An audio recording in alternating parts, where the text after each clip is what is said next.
Hello, everyone. We're going to just give it a few minutes, let everybody else join us here in just a second. So kind of hang around for a minute. Get your popcorn ready. Get your lunch all settled. All right, we have, let's see, is that 10,000 viewers right now? Is that 10,000? Because I think that would be a little bit lower than we're used to. Usually we have 25,000 viewers at this point. Okay, so, all right, so 10,000 viewers, okay. That would be every chiropractor in Oklahoma and every other state. There's a delay on this, isn't there? Just a few seconds, okay.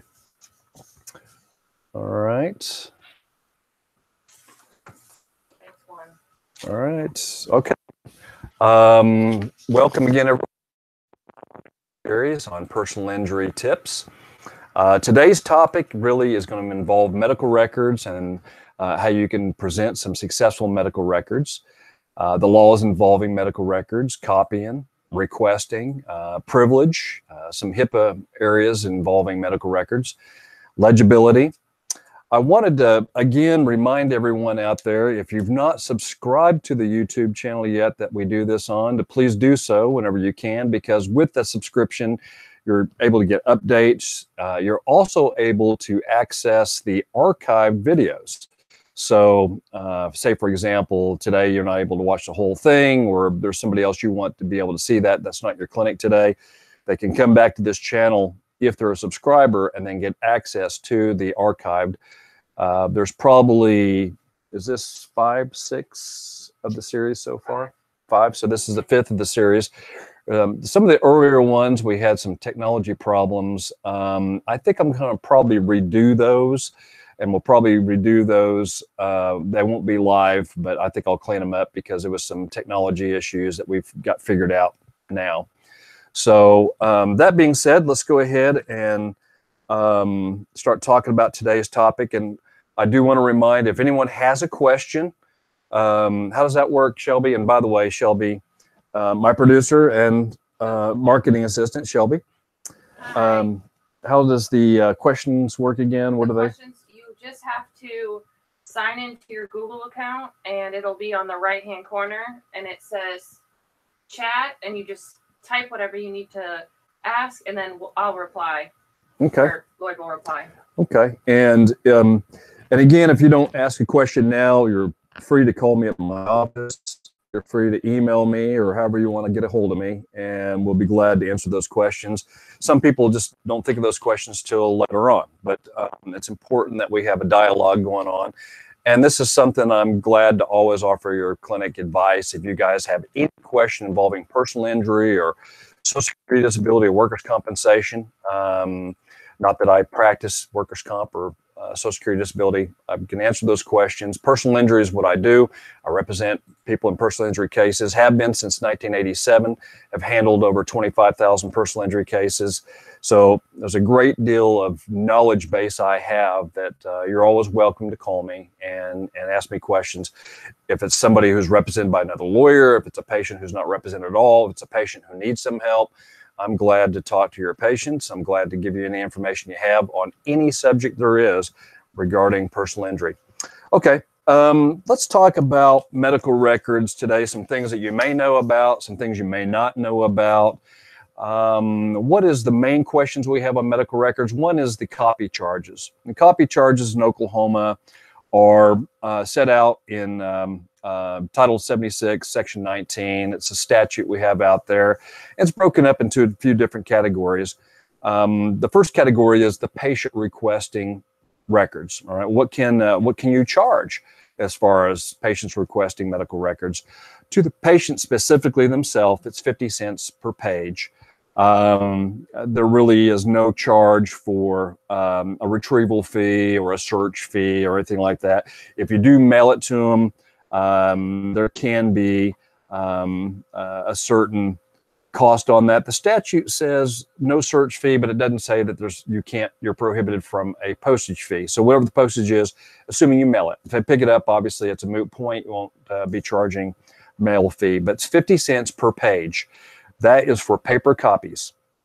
The alternative way to be able to provide records is the EMR, the electronic medical records. EMR, I've had people ask me, is a PDF file that's being emailed to somebody, is that considered to be an EMR? I would say yes. Under the EMR rules, I would say that that definitely falls within it. Technically, an EMR record is more than that. It's basically a portal where someone can go in and basically access their records. It's where you have some type of system where you keep the records in play, ongoing, and that you're able to provide records through that software. That's really what an EMR is. Now, an electronic medical record and an EHR, electronic health record, are really two different things. Now, I don't know how your clinic refers to it, but for the purposes of this statute, an EMR and an EHR really are the same thing. So let's take a look at what the statute says. Again, Title 76, Section 19, for what is the cost on an EMR. That is 30 cents a page. And with that, of course, there will be no mail fees. There can be a delivery or search fee for that. You're able to charge that, whatever the reasonable cost is. I generally see maybe a $5 charge for that. Maybe your clinic does something differently. No, we're not, again, talking about mail. We're talking about a search fee or some type of retrieval fee. Whatever is be considered relevant or reasonable. You can call your buddies. Different clinics have different policies on that, but we do know the statute says it's either going to be a paper copy for 50 cents a page or an EMR for 30 cents a page. That EMR can be delivered on a DVD. That can be done to a PDF through email. That's not a fax, though. A fax is not an electronic record. It may be electronically transmitted, but it's not electronic record. A fax would be basically a paper copy. So if you fax somebody medical records, then you're back to that 50 cents per page for how many pages you fax. That would not include the cover sheet, obviously. That's not a medical record.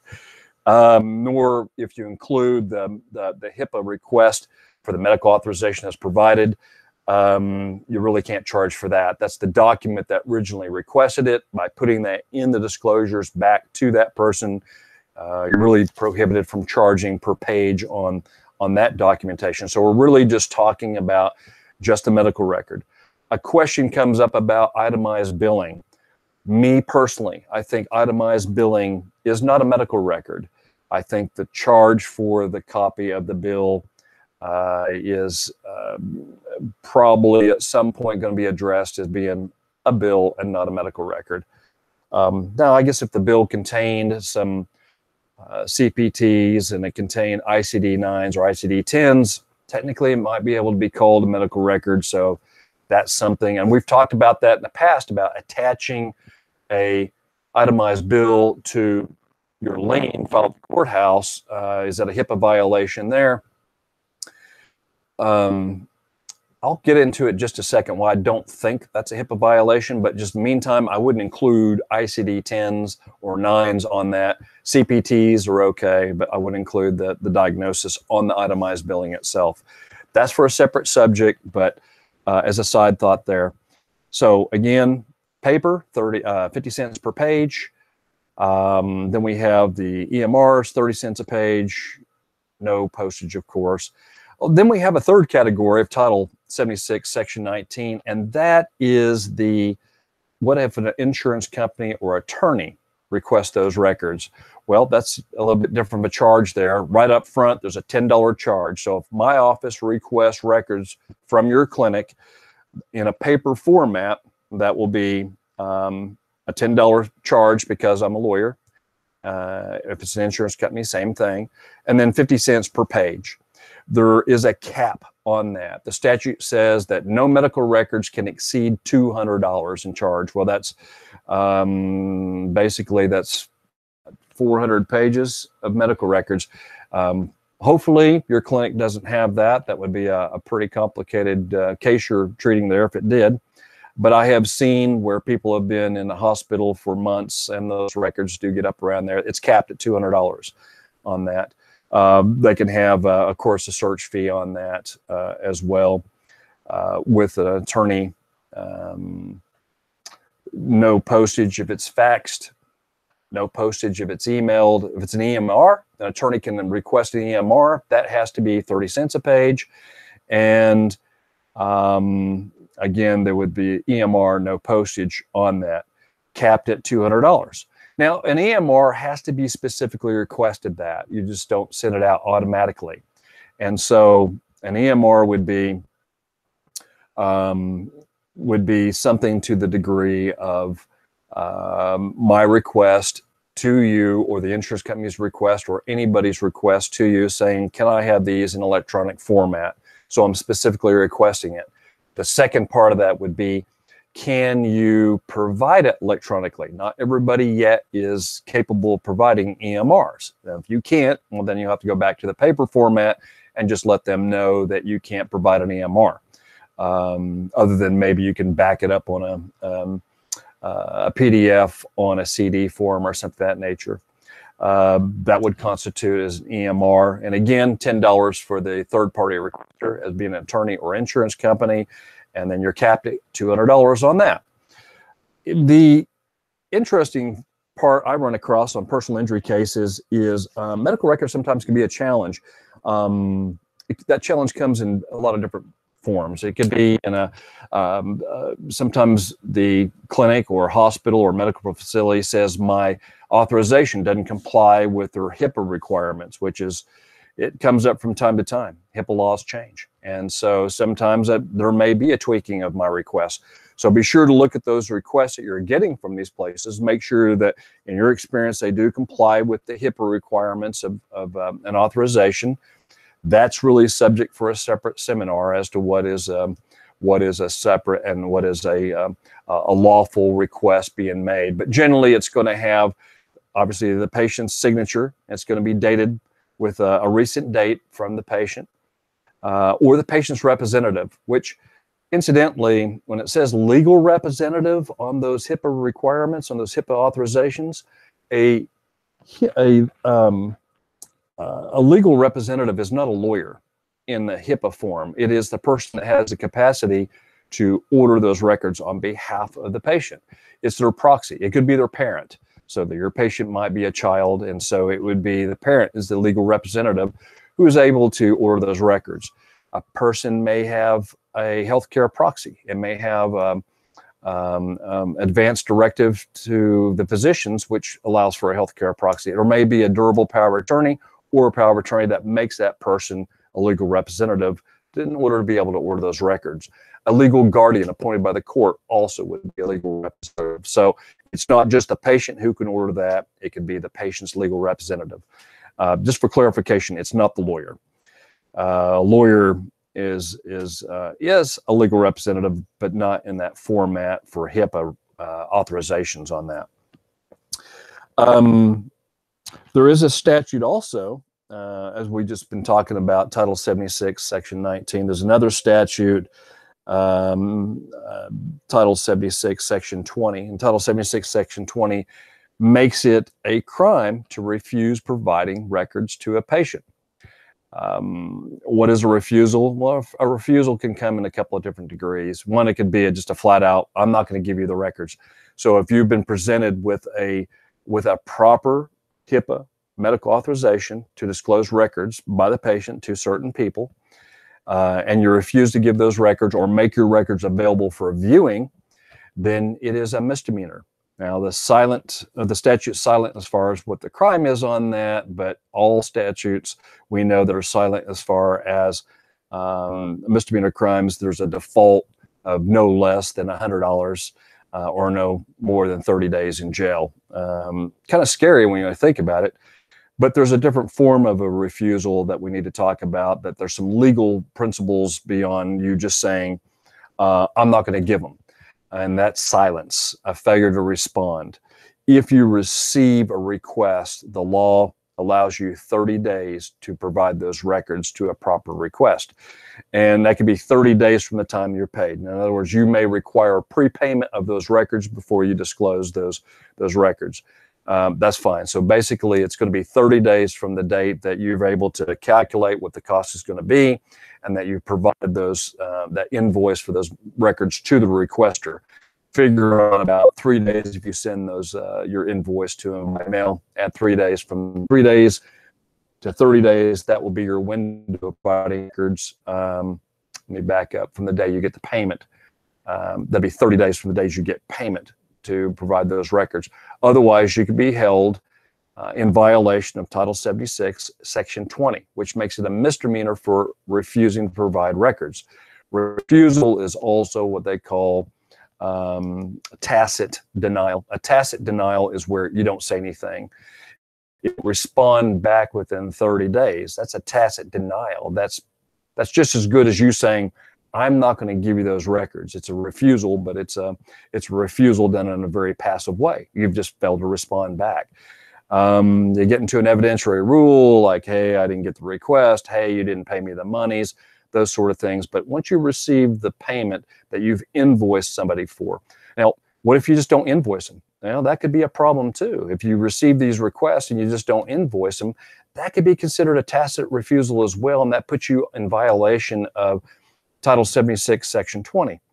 Again, making it a crime for failing to provide records. Now, this is Oklahoma law. There's also a federal law out there as well.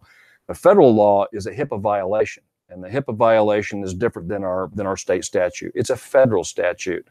What does that do? You can be held in violation of that person's right to be able to access medical records. HIPAA's, honestly, I know there's fines involved. I believe it's like a minimum fine on a HIPAA violation is $1,000 per occurrence is a fine. I don't know about any kind of criminal statutes on that. I'm not aware of it, but it does open you up for a lawsuit for failing to provide documentation.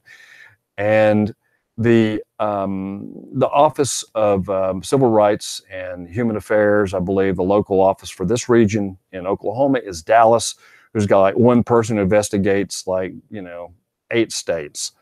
I'm sure that they're probably overworked. You probably would never hear from them if there's a violation. I'd be surprised if any of you viewers have ever had to deal with them for any kind of medical record statute out there. I make requests all the time, and I understand that physicians and clinics, they're in the business of treating patients, making them better, getting them up. You see a lot of patients, and it's tough sometimes to stay on top of the records. It's tough sometimes to be able to organize that, and some people are just not paper people. I certainly understand that, and I can promise you, you're not going to get any kind of threat from me for some type of misdemeanor on that. And I've had clinics, and maybe some of you viewers out there can't get those records to me within 30 or 60 or 90. I've had some clinics take a year to get records to me, and it's just because of, for whatever reason, maybe something's come up in their lives, maybe they've gone through some kind of personal matters that's kept them from being able to stay on top of their records on that. I certainly understand. Just give me a call, and I'll try to do the best I can to smooth it over with the clients and do what I can. I'm not going to turn your patients against you like, well, Dr. So-and-so is not giving me records. But at some point, you have to know that I do get the request. What's going on with my case? Well, we're still waiting on records. There's a lot to go through, and I do the best I can. Let me know, and let me know what the problem is, and maybe I can communicate that to the patients, to my clients, and we can get that smoothed out somehow. My fingers are not gonna come out.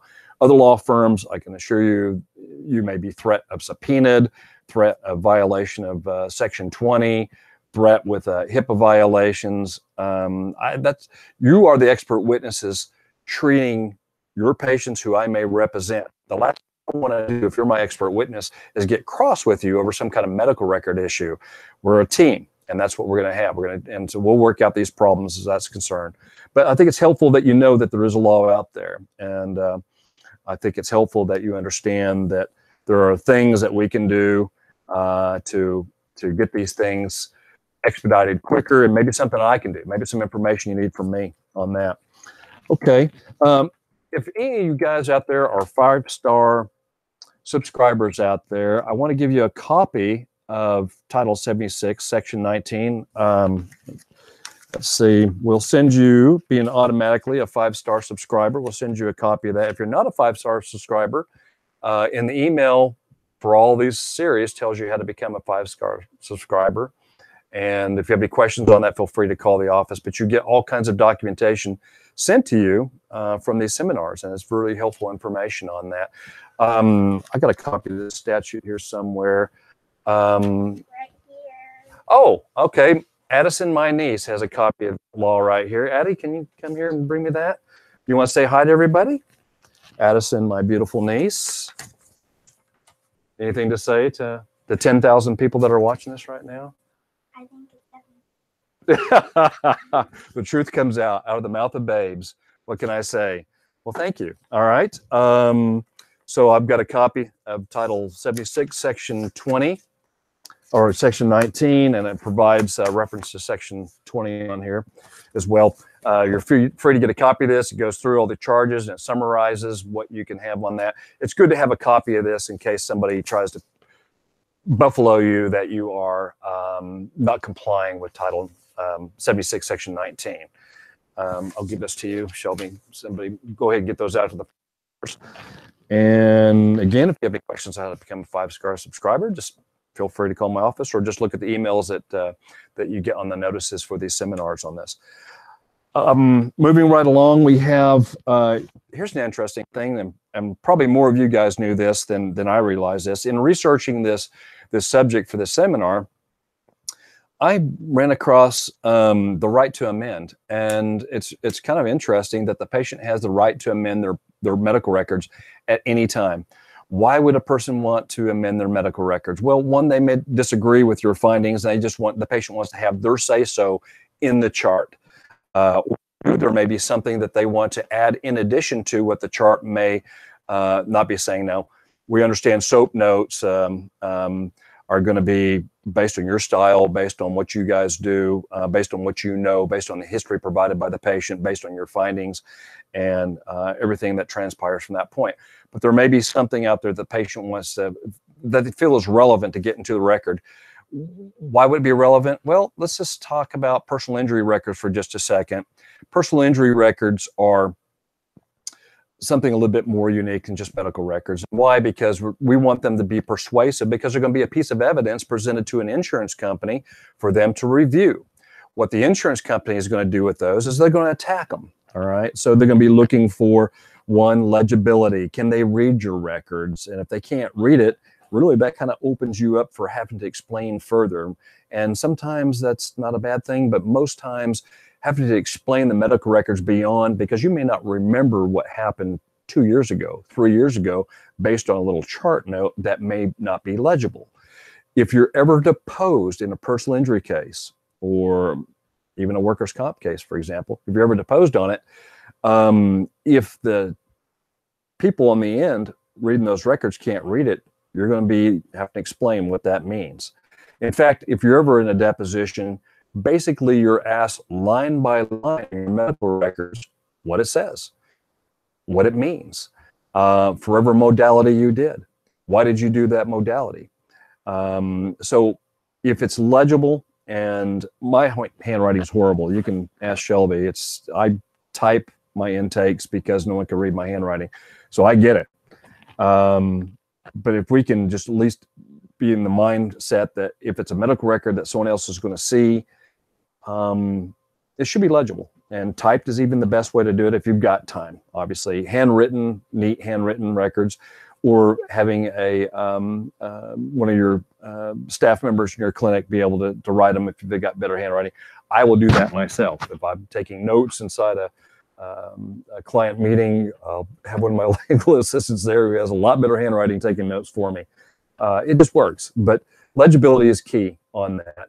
But when it comes to personal injury cases, there are some things that I feel a patient should sometimes amend. And I had patients make that request before, not even know that really it's their right under HIPAA to be able to amend their records. Adding in things like average daily life, the activities of daily living that go into the disruptions due to the injuries. When you guys put down your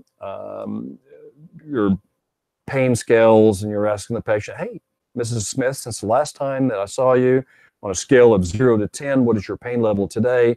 And they tell you their pain level is a 4, 5, 6, 7, 8, 9, 10. We understand why you're asking that. You're wanting to see if they're making progress as far as at least the symptom on pain. I know there's many other symptoms other than pain and injuries, but at least the symptom on pain. If their pain is decreasing, then that's something to be considered for your successful treatment plan. It seems to be working out. If it's getting worse, then we know that you might have to address it a certain way. But what does that 4, 5, 6, 7, 8, 9, or 10 mean? My 7 pain scale, Shelby's pain scale, your 7 pain scale are all different. It's subjective. But if we know from if there's an activity that they can't perform, because at 7, I'm dead. I'm in bed. I can't move. Just, bring me medication and put me in the hospital because I'm done. Shelby's 7, who has a high pain tolerance because she's a lacrosse player. She knows pain. She lived with pain. 7, she didn't get shut down till she's 9 on that. So we have to understand. So when I have a patient maybe amend their records, they're amending with activities they couldn't do that might match up with what your pain scales are saying. Really, that's what pain and suffering is. Really think about it. Pain and suffering is not ouch, I hurt. So if I look at your pain scales and your medical records and it says they're a 6, 7, 8, 9, or 10, that's really not pain and suffering. It means that they're in physical pain. Pain and suffering is a disruptions in their daily activities because of that. If Shelby, who successfully went through a treatment plan for a car crash that she had 6 months ago, I was telling her, make sure to tell your treating physician out there that, when they ask you what your pain scale is, her pain scale was a 7, 8, 9, and 10, but she can't sit at the front desk and for a long period of time without taking frequent breaks because she does a lot of typing or she does a lot of marketing activities, which require some driving. She couldn't make those long trips. So she was restricted. So she had to do maybe some marketing activities just locally around the Tulsa area. Those were activities that were being put right into her records. So when you're doing medical records on a personal injury basis, and it's a personal injury patient, ask the patient, get those activities of daily life incorporated into the record. What can they not do? What could they do before the crash that they can't do now?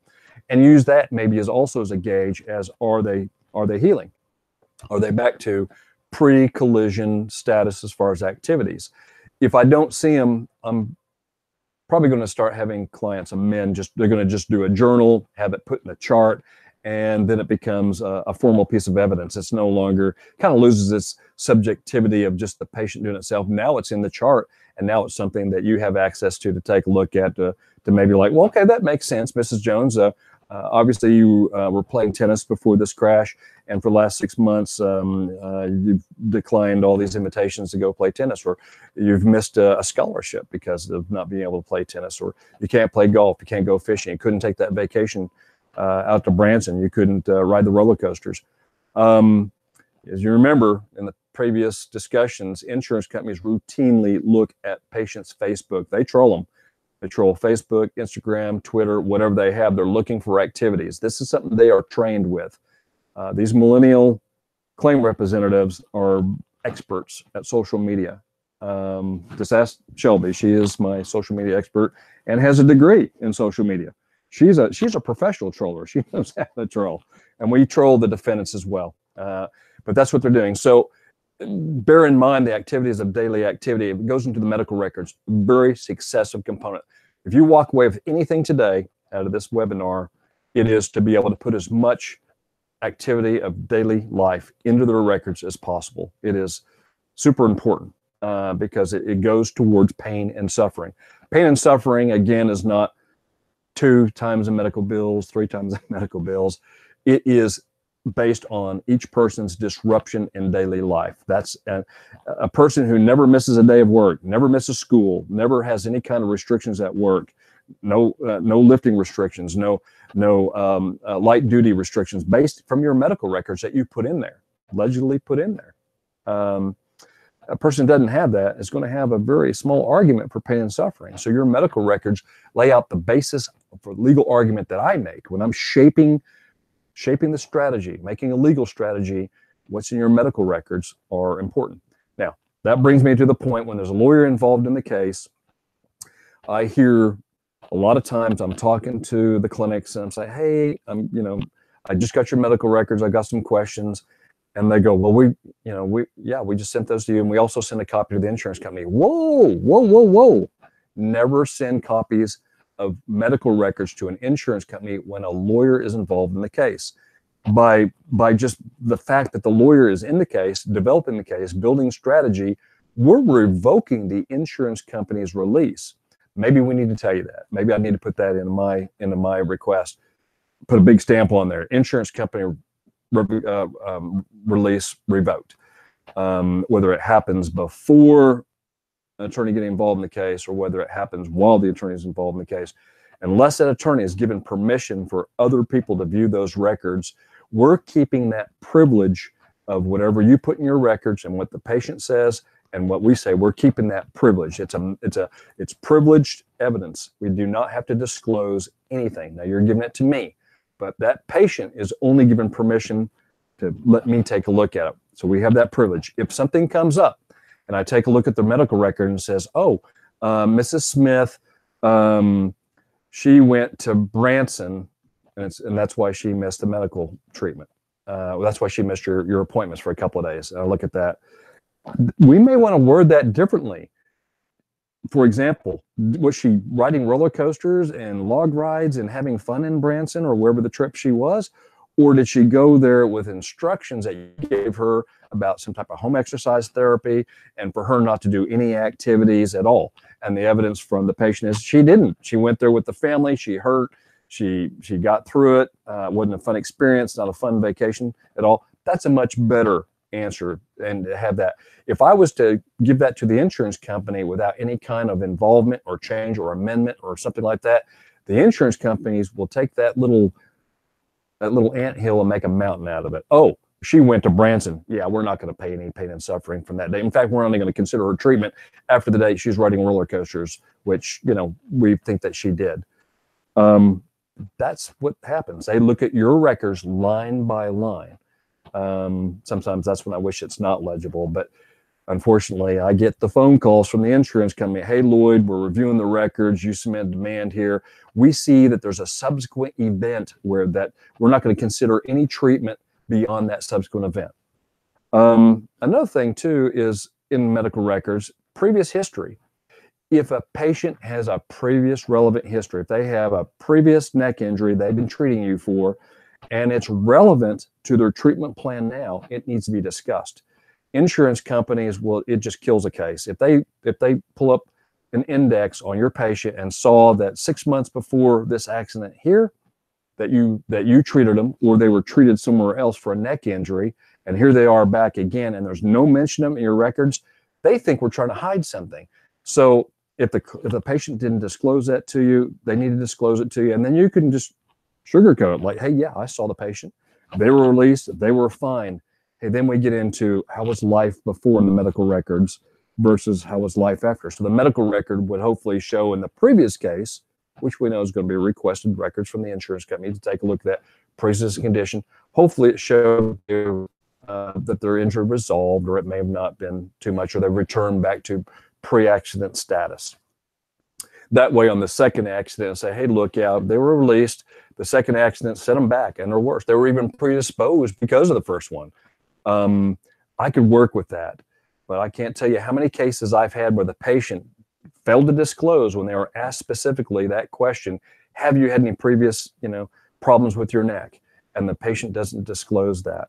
If it's 5 years ago, I'm not too concerned about it, but stuff that's just recent, if it is relevant, use your judgment. If it's relevant, let's talk about it. If it's a patient I represent of yours, let's talk about how we're going to answer that. And we're going to disclose it, but it will be reviewed, and I want to have the best evaluation on that.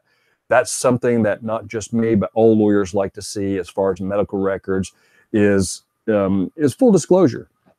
Now, again, if it's not relevant, if they had a knee injury and you're treating for the neck, I don't really think that that's just relevant to the patient's injury unless you just want to have some type of full medical history and you want to include things like that in there.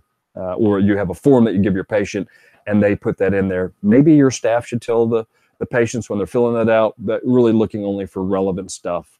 If they've had a bunion on their foot, it may not be relevant to your treatment. Okay, so medical records, as you can see, is very important in personal injury cases, and how those medical records are identified, listed, what are the things are you saying in those records really can shape the outcome of the case. But I do revoke the insurance company's right to obtain medical records. Now, if it's my client's own insurance company, a first-party claim, uninsured motorist or MedPay, I have to allow them access to it. So that's something most likely I'm not going to revoke, but it's the bad guy's insurance. I've revoked it. I don't want them to take a look at the records before my eyes have been able to look at it and me make suggestions in case there's something in there. And that's just for the benefit of the patient. It helps your bill get paid faster. There's no disputes and we're able to telegraph the punch. We've got a legal strategy on the medical record part by itself. Hope I didn't oversell that, but that's how important that is. There is a waiver of privilege under Title 76, Section 19 when an attorney or an insurance company does request those records. Again, I told you that privilege extends. If it's just a lawyer, I should say, we still have that privilege. The attorney privilege, the doctor-patient privilege can still maintain. Once I give it to the insurance company, that privilege is no longer there. We no longer can assert privileged communications. The insurance company, once records are provided to an insurance company, the privilege is gone. Even with a lawyer, if you've given it to the insurance company, we've lost that privilege. That privilege is sacred. We don't want things to be said. We have an opportunity. So remember this. So it's a privilege of the that privilege communication is waived. I said that wrong. A medical authorization and records provided waives a privilege once provided. So just kind of know that. That's what's important. All right. I think we've got, for most part, that's the beef of it. I did want to kind of add a little bit more into the ADL stuff again. I know we talked briefly about it, but at my law firm, each and every client I sign up, I tell them to keep a journal, a pain journal, whether they do it with a little sample form I have. And it's really not a pain journal, it's an activity journal. I want them to share that with you. So if one of my clients says, Dr. So-and-so, here is a little journal I keep of all the activities. Now, I've looked at that beforehand, and I'm asking the patients to give it to you. That is something that we're going to include in records. Feel free to call me with any concerns on that. If you think that that's TMI, let me know. But again, it's to support the pain and suffering component of the case. I think for most part, I covered all the material today. Stay tuned. Next month, we'll have another seminar, and it'll be another interesting topic, which I haven't thought of yet, but it will be there. If you guys have any questions, if you have any patients that need help in personal injury, I'm honored to talk to them. We can come out to your clinic and meet with them, talk to them by phone. We can go to their house. They're welcome to come to my office. I always have an open door policy. If any clinic out there thinks that there's something in my office that I could be doing something different or better, feel free to call me. Give me those suggestions. Any praises, any complaints. How I learn things are hearing it from you. And if I'm doing something wrong, please let me know. And I promise you I'll make every effort to correct it. So thank you for joining us, and we'll see you again next month.